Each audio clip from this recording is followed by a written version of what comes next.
What is going on, Misfit Nation? Welcome back to another episode of the Misfit Wrestling Podcast. I am your host, Matt, the motherfucking Misfit. This is your NXT review for October the 29th, 2024.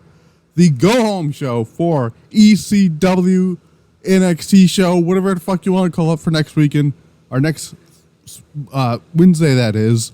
Holy shit, the show was all over the place. We're going to talk about it. We're going to talk about everything that happened on this show. One of the most chaotic shows of NXT I've seen in a very long time. Probably since the show that had the Bloodline on there a couple months or so ago, before they went to the CW. Good grief. I cannot wait to talk about the show. We're going to talk about that much more. Please hit the like button, comment down below, subscribe youtube.com/@MisfitWrestlingPodcast. You can also follow the social medias, Pile Driver Pulse on Twitter, Misfit Wrestling Pod on Instagram, the audio outlets, Spotify, iHeartRadio, Amazon, Audible, and Pandora. We had the uninspired episode of Raw on last night that went up on the channel. God, 24 hours later, Shawn Michaels cooked in the kitchen. Man, Trips, you're really getting behind here. I think it is. I think both Shawn Michaels and Triple H should be running the division. But not division, but both shows. Shawn Michaels should take a handful of should do the NXT, do the women's division. Triple H should handle the men's division, and they both can handle the tag division. Good God, this show was crazy. This show was crazy. There was a match that was announced. There's like a couple matches announced for next week. It's like a mini NXT takeover show in Philadelphia, the ECW Arena. I think this might be the first televised show at the ECW Arena in many years. I know. Ring of Honor did some TV tapings there, but I don't think they've had a live television show there in a while. ECW, of course. Philadelphia, can't wait to talk about that. I did make a tweet out that I said, Triple H is like the biggest NXT, not the biggest NXT, the biggest, what was it? What did I say? What the hell did I say it was? I said, so given Triple H is a massive Metallica fan, and they're doing the NXT in the ECW Arena, she'll add some money for Metallica for one night. But Sandman, we don't know if the fucking Sandman's going to be there. We might. We don't know. We'll find out. He's under legend contract, so we'll see. We've seen the NXT Tag Titles be defended, the Heritage Cup Championship being defended. We've seen the huge 10-woman tag match announced for next week. We'll talk about that. Of course, they're teasing the return of the FBI. We'll talk about that and lots more here. We're going to open the show here with a very, very good casket match. Tatum, Paxley, and Wendy Choo. This was really good stuff. Well, lots of fun here. Surprised I didn't do this match on Halloween Havoc, but again, that was when I did predictions for that show. I wasn't aware that Wendy Choo was on the Bound for Glory pay-per-view for TNA. But the bell rings, Tatum, Paxley, and hits Wendy Choo with a dropkick. Wendy Choo responds with a clothesline. Puts Tatum, Paxley, Tatum was able to do kip up, lands an enziguri. He dumps Wendy Choo onto the apron, looks for a German suplex on her into the casket. By the way, this casket I thought was a double wide casket, not really, but it was more shaped of an actual coffin. But it was like on excuse me. Well, it was on a platform like you would normally see the casket matches with Undertaker on. Not the double wide ones, but you know what I mean. But Wendy Choo escapes, delivers a kick to Paxley on the outside. She looks to hit Paxley with a garbage can, but Paxley takes it away from her and then places over her head, grabs a broom that was underneath the ring, and starts hitting Wendy Choo with it repeatedly. Again, I don't want to be inside of a trash can, aluminum trash can, while somebody's hitting me over the head with a weapon, because that's just that. I don't know, the sound of that just sounds horrible. So Wendy Choo gets put back in the ring, along with the garbage can, and all that stuff here. Paxley sets up the garbage can into the corner, delivers a crossbody to Wendy Choo into the opposite corner. Gets Wendy up onto her shoulders, then sends her crashing into the mat. Charges at her, looking to send her crashing into the trash can. Wendy Choo sees her coming, but Paxley is sent crashing into the garbage can. Wendy Choo then places Tatum Paxley in the garbage can as she hangs off the top rope with her knees, lands a drop kick on her. They go to commercial break. They come back. Wendy Choo looks to send Tatum Paxley crashing through a dollhouse set up at the corner, which is one of Tatum Paxley's dollhouse. I said doghouse. Dollhouse. She's probably got somebody at the doghouse. I don't know. Tatum Paxley stops her own momentum, looks to send Wendy Choo crashing through it instead. Choo manages to land a hip toss onto Paxley through the dollhouse. Sends her. She then puts her inside the casket, closes the casket, but her pillow blocks it. Wendy Choo's pillow, it is, from fully closing it.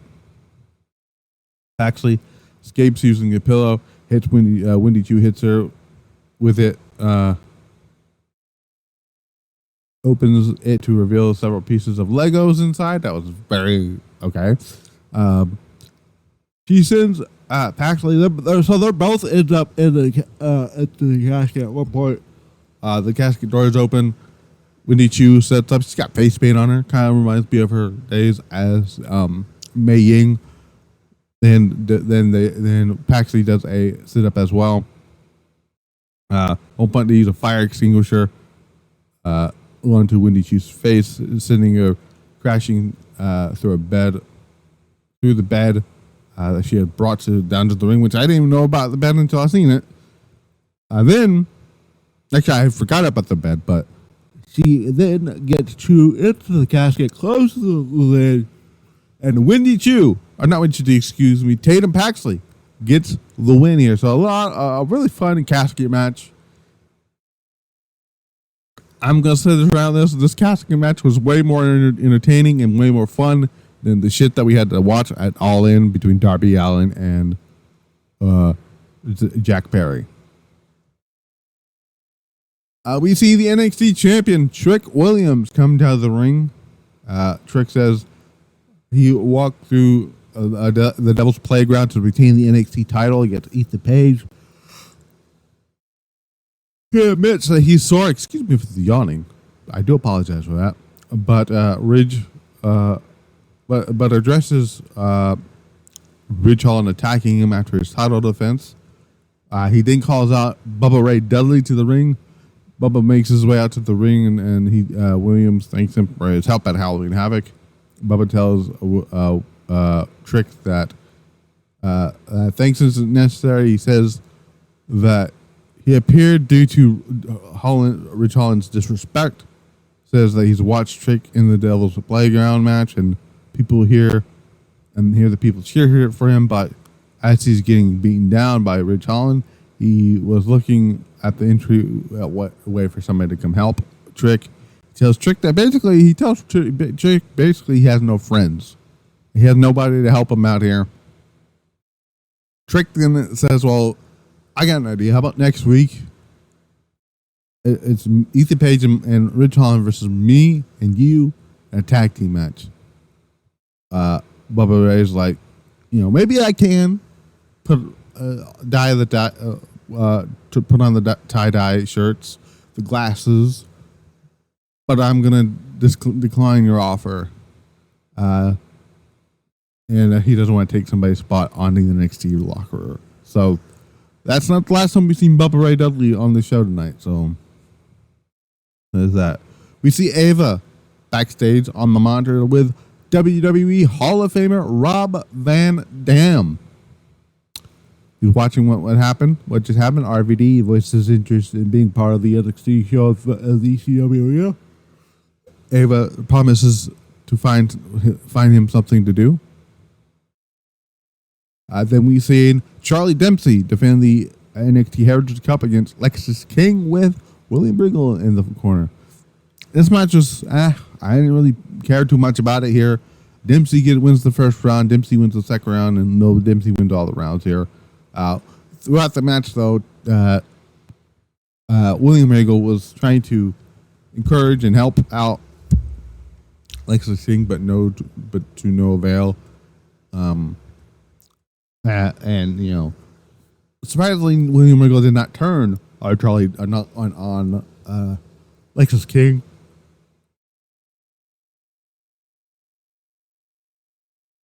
I thought that's what they were going to do. Didn't happen, but that's neither here or there. Next up, we've seen the in-ring debut of Zaria. I'm finally figuring out how to pronounce that name right. She murdered poor Brinley Reece. So there was a spot in this match that was kind of disgusting but awesome at the same time. So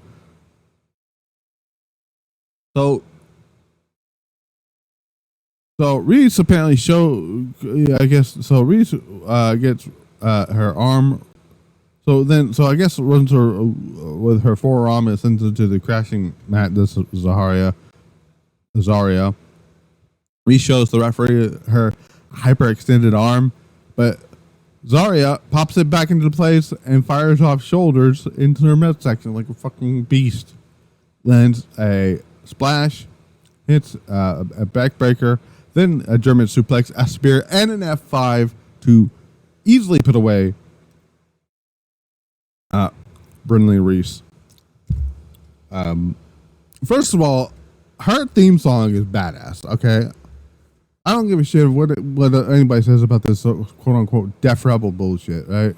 So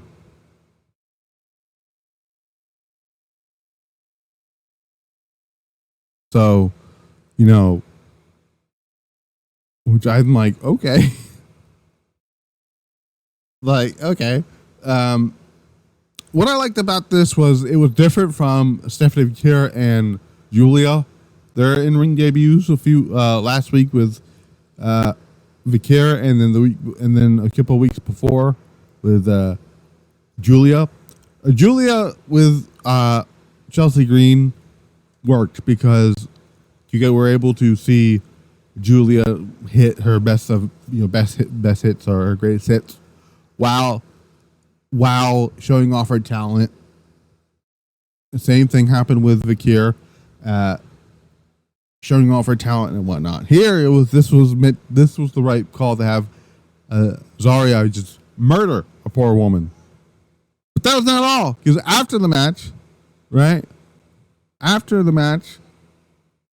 Fatal Influences in the crowd, Fallon Henley tells Zaria that she stole her moment when she became the new Women's North American Champion at Halloween Havoc. But Roxanne and Cora make their way down to the ring. Roxanne basically saying, well, you know,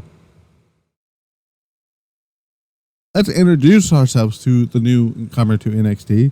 Then we seen Kalani Jordynne come out, followed by Julia and Stephanie Victor to even the odds. Roxanne then points out that it's still 4 against 5, and then you know, former NXT Knockouts champion who just lost the title to Masha Slamovich in an excellent championship match at Bound for Glory. Jordynne Grace comes out to even the odds, and we've seen these 10 ladies square off here. They go brawn with one another. The babyfaces end up standing tall at the end of the segment here. It was later announced that next week on NXT, It's going to be, if I can find it here, give me a second. No, I know I had this damn thing a second ago. Give me a second. Let me see if I can, let me see if I can find, here we go. It's going to be a 10-woman tag match. It's going to be NXT Women's Champion, Roxanne Perez, NXT North American Women's Champion, Fallon Henley, Cora Jade, JC Jane, and Jasmine Nix taking on the team of. Listen to the four. Nothing against Kalani Jordynne. I know she's kind of basically out of place in this team, but listen to the majority of this team here. Right? Again, nothing against Kalani Jordynne, but you got Julia, Jordynne Grace, Zaria, and Stephanie fucking Vicaire. What the fuck is going on over there in NXT here? I have some new notes about this because Fightful put up a report on there about possibly WWE Hall of Famer Lita working that show. They said, and quote, WWE made a pitch to Legend to wrestle on ECW Arena NXT show. And WWE has reached out about having more ECW personalities on the ECW Arena show, which we'll talk about the stuff with Tony D'Angelo in a second.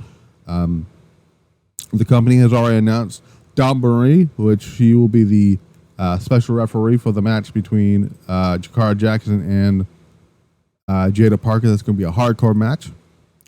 Bubba Ray Dudley, who was on the show tonight, popped up on Halloween Havoc and into the opening, not the opening segment, the segment with Trick Williams, and then the segment we're talking about in just a little bit here. Fightful then has learned, Fightful continued.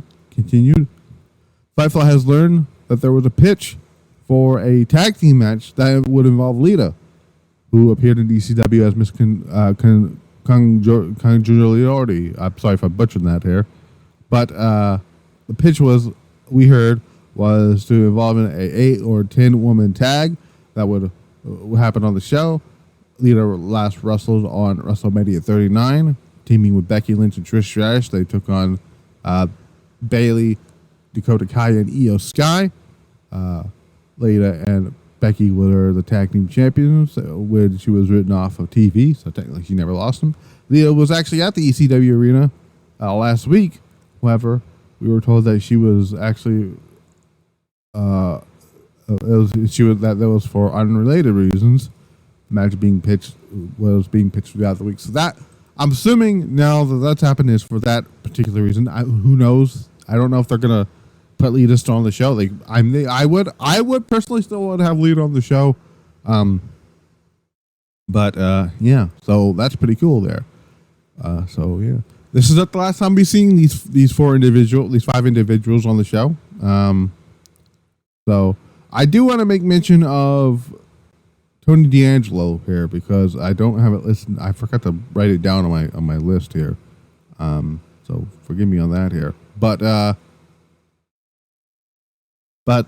So Sean Spears and I think Brooke Jensen is talking and getting ready to talk to Tony D'Angelo, the NXT North American champion, saying so. But Adriana Rizzo was going to take care of some business. We've seen Stax and Luca come in with a phone call, saying with a voice message telling Tony D that he's got to listen to this, which I guess angered a little bit of Sean Spears and Brooke Jensen. They walked off, and who was on that phone? Well, according to Vic Joseph, that is one Nunzio, the better known as Little Guido. And the moment I thought about that, I'm like, yes, the FBI getting involved with the family is one of the best fucking decisions that's ever come out of that in a long time. That is fantastic. Excellent idea. Whoever came up with that should get a raise for that idea alone. I don't know which members of the FBI. I'm almost positive Little Guido is going to be there. Who else from the FBI? Oh, I didn't mean to. I accidentally closed my damn thing here. I did not mean to do that. There we go. All right, let me go. Let me look up because I'm actually curious to see the full-blooded Italians. Who else is still alive from the full-blooded Italians? So I know Little Guido is still around. So, all right. So we got Tama Rich. So he's still around. Tracy Smothers unfortunately died last year, I believe. Tracy Smothers died in 2020. Little Guido obviously is still. Little Guido Marito is still alive. Kikash is still alive. Kikash wants to be a Bart. We'll see what he does. Mabel was in the FBI. Yeah, I didn't know that. Actually, it's like a Tony Mamaluke. You can get Tony Mamaluke there. Who knows? I can absolutely see them getting Little Guido, Tony Mamaluke, and Big Sal. Yeah. Maybe Big Vito too. Who knows? But I love the idea of the full-blooded Italians coming in. That's pretty cool here. What wasn't cool was Kalani Jordan versus Nikita Lyons. This match was not very good. Nikita Lyons, as a wrestler, is not very good. And that's all I'm going to say there. Listen, we know why she's on the show. All right. Don't have to come after me with your horn dogs forks there. But after the match, Adriana Rizzo attacks Nikita Lyons. Jordan looks to pull Rizzo off Lyons. Lyons continues to beat down Ethan, and this whole we've seen that here. So we did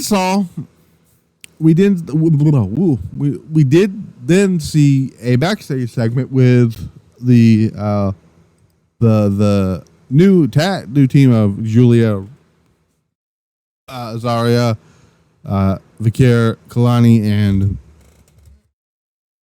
this is later on, by the way, and oh my god, and oh my god, and Jordynne Grace. While they're talking, in comes Rhea Ripley, which I was so expected to see her on this show. That threw me the hell off. She basically says, I saw this team. Why don't you guys go kick some ass, tear the bloody house down. It was not the last time you saw Rhea Ripley on the show, because later on, before the main event, we seen Liv Morgan and Raquel Rodriguez beat the shit out of.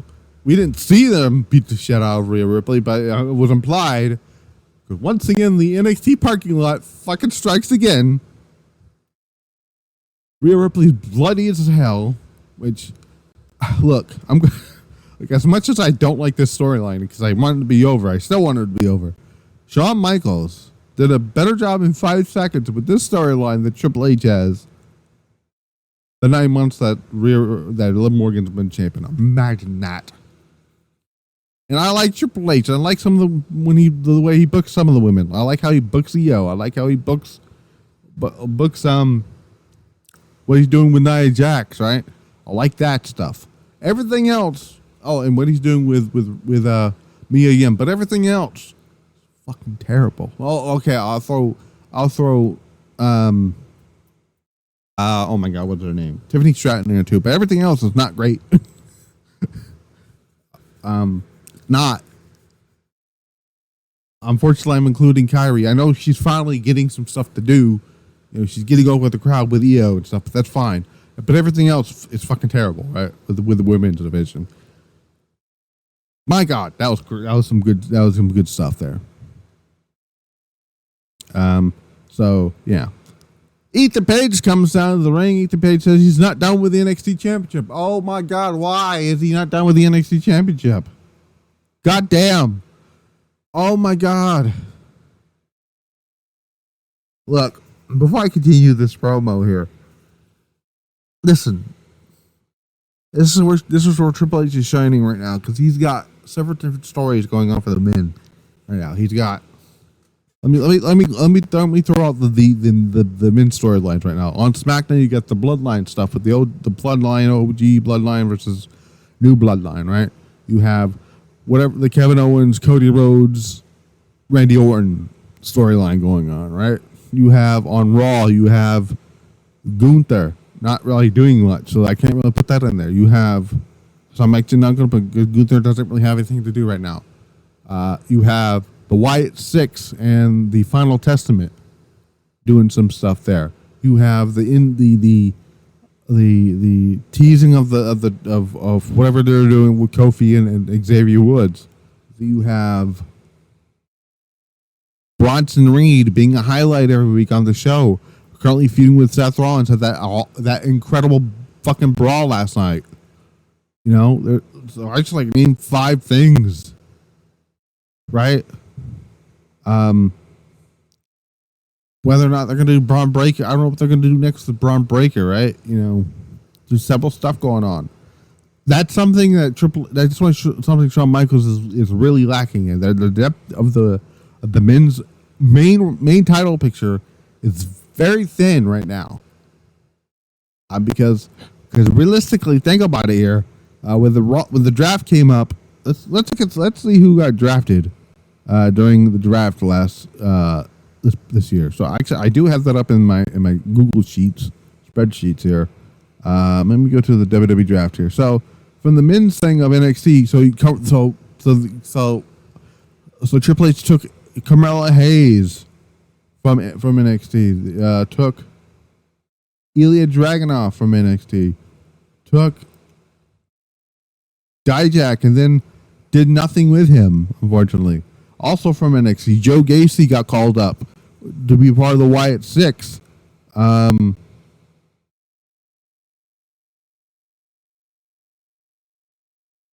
on, let me see. So like not a lot of stuff here. So not big when it comes to the main title picture. I mean, all we got Trick Williams, Ethan Page. They'll sprinkle in some Javon Evans, but I don't think he's ready for that yet. He will be, but not yet. But that's it. Obit Femi's around. I don't know where Obit Femi is at. He was not on the show tonight, which is very odd to me, especially coming out that there's been no plans to put him on the main roster yet. So him not being on the show was very, very weird to me.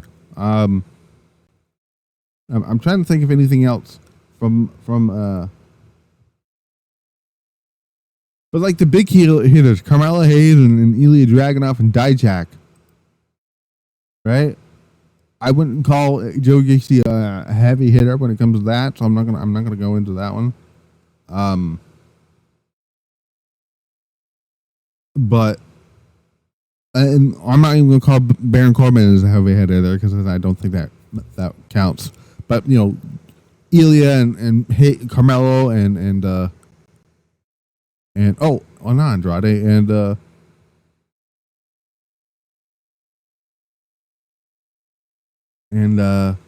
Dijak. So you know, they took some big heavy hitters. You know, I could NXT use some people coming down from the main roster. I'm saying this again. I think. And I love Shinsuke. I really do. They're not really doing much with Shinsuke on Raw or SmackDown.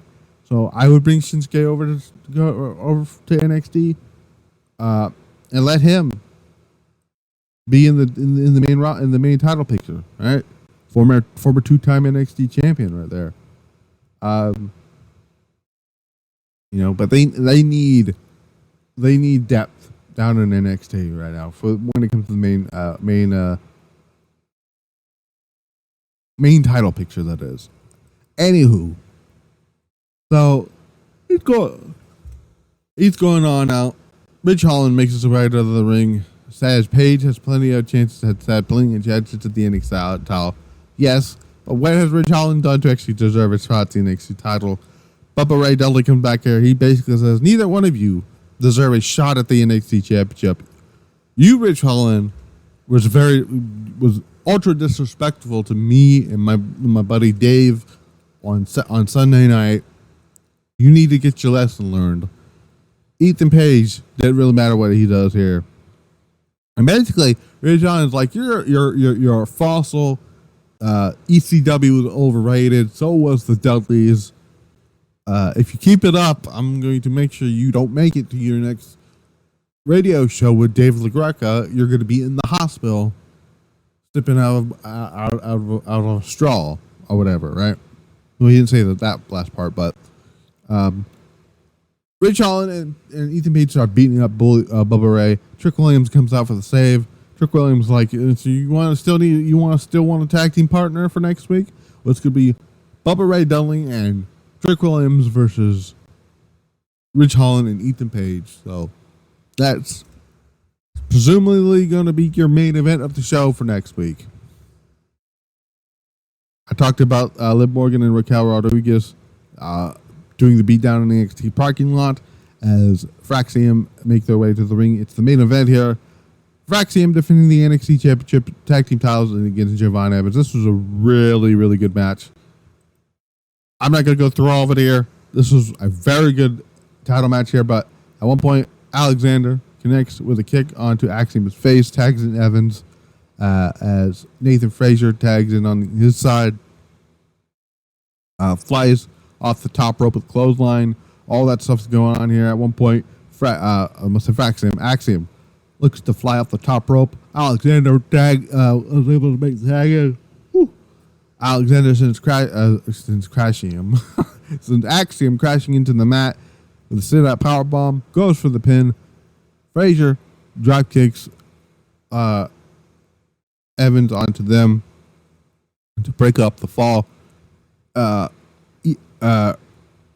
Evans tags in, delivers a springboard cutter to Axiom. Goes for the pin. Axiom kicks out. I almost said Axiom again. Alexander tags in, fires off some chops on Axiom into the corner before Axiom sits him on the top rope. Frazier tags in Axiom. Axiom then lands a Spanish fly onto Cedric Alexander. Frazier follows us up with the Phoenix Splash, pins.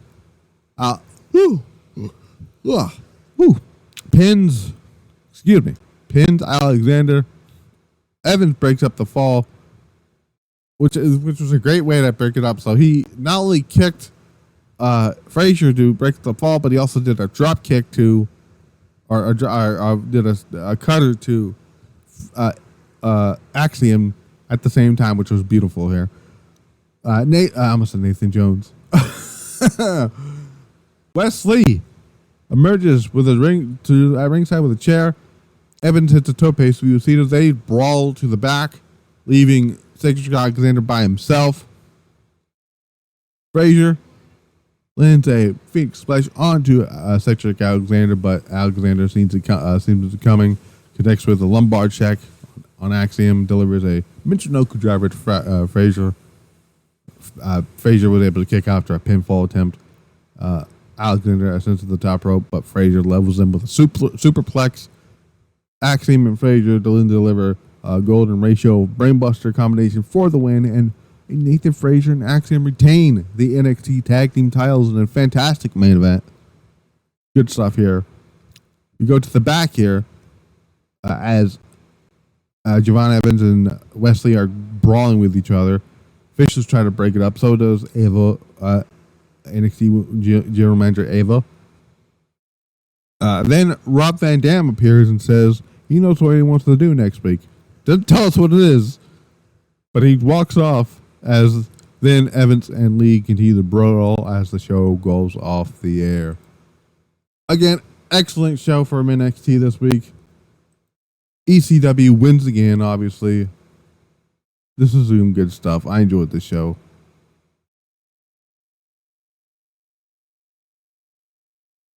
So, I'm very looking forward to NXT next week. Our ECW NXT next week. I have an NXT ECW custom logo ready to on standby to use, and I'm going to use this very special cover for next week on the podcast on the other audio outlets side of this. So I'm very excited for our next week's show. But yeah, I don't have everything else to add for the show. I thought tonight's show was a very, very good show. Looking forward to the ECW show for NXT next week. What am I going to be doing tomorrow? Might do Pile Driver Pulse. I don't know yet. I'm trying to figure out if I am going to do that or not. Because if I do, I'm going to talk about the WWE ID program and how much fucking stupid people are there on the internet, thinking this is you're going to sign with, you have to sign with us thing or whatever. I'll talk about that. I am also gonna briefly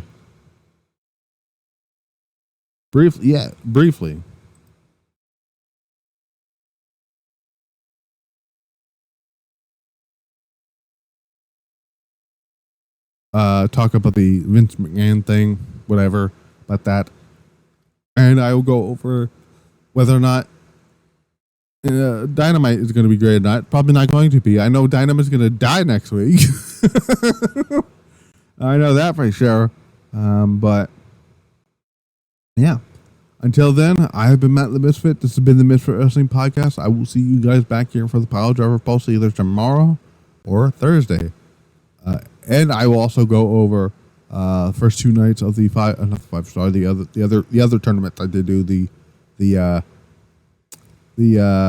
oh my god, what is that tournament called? The Tag League. There it is. I will be talking about that as well, including some great matches that were on that tournament as well. So until then, we're out.